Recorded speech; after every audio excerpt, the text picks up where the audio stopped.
So history of Terrapin kind of goes a little long way, but I became interested in home brewing, oh gosh, it was about back in 1993.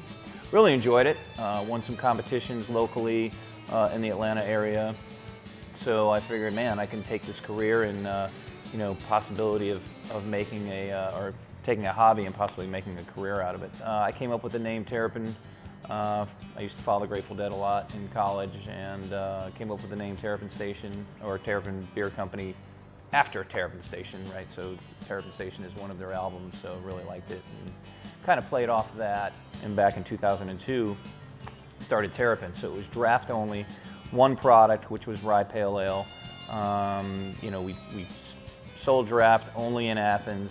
That first year in 2002, and won Best Pale Ale in the country. We finally got some investors, I guess it was around 2005, and we bought a brewery in Atlanta, moved it to Athens, and opened the Terrapin Beer Company officially in 2007, and I've been brewing here ever since.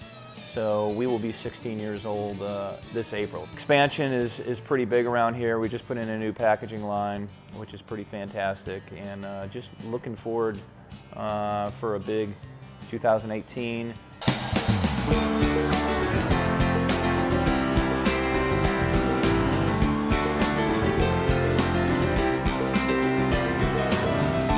We've really thought a lot about who we are as a brand, and just like we all do as humans, we always ask ourselves, what do we want to be when we grow up? I think the biggest part that we focus on is, the fun parts of life. Whether that's, live music, the arts, being outside in nature, hiking, mountain biking, cycling, kayaking, just enjoying different parts of life. We've really tried to hone our brand around that specifically. Terrapin, everything starts for us with Hopsecutioner IPA. And what we developed over the years was kind of a core 3 IPA approach to the market. So we have Hopsecutioner at 7.3% American IPA. We have High Five at 5.9%, and that's more of a West Coast big citrusy IPA. And then we've got Recreation Ale at 4.7% Session IPA. So a big part of our core lineup is those 3 IPAs, kind of one for different types of occasions. We also have Luau Crunkles, which is a POG IPA, or Passion Fruit Orange Guava IPA.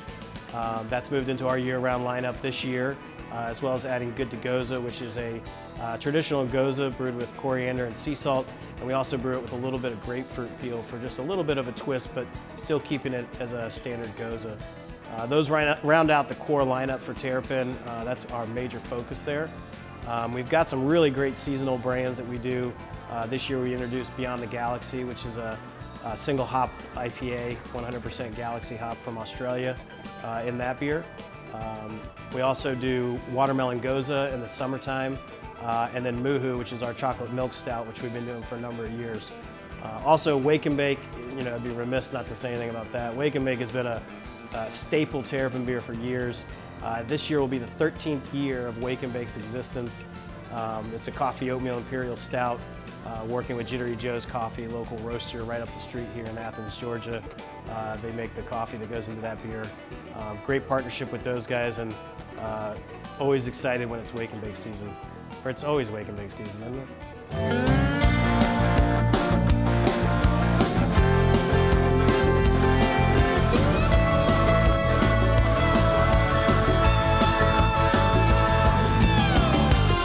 Our artwork is definitely a powerful piece of what Terrapin is.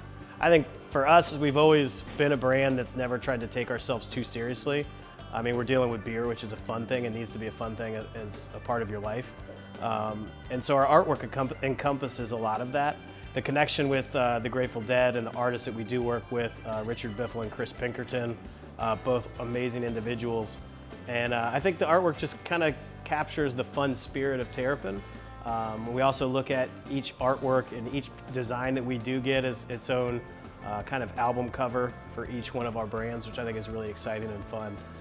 Back when we first were looking for artists, everyone would take just our generic Terrapin turtle that we use on our everyday logo, and they put hops or flowers around that and put a banner that would say the name of the beer. And we really wanted something much more dynamic to each one of our brands.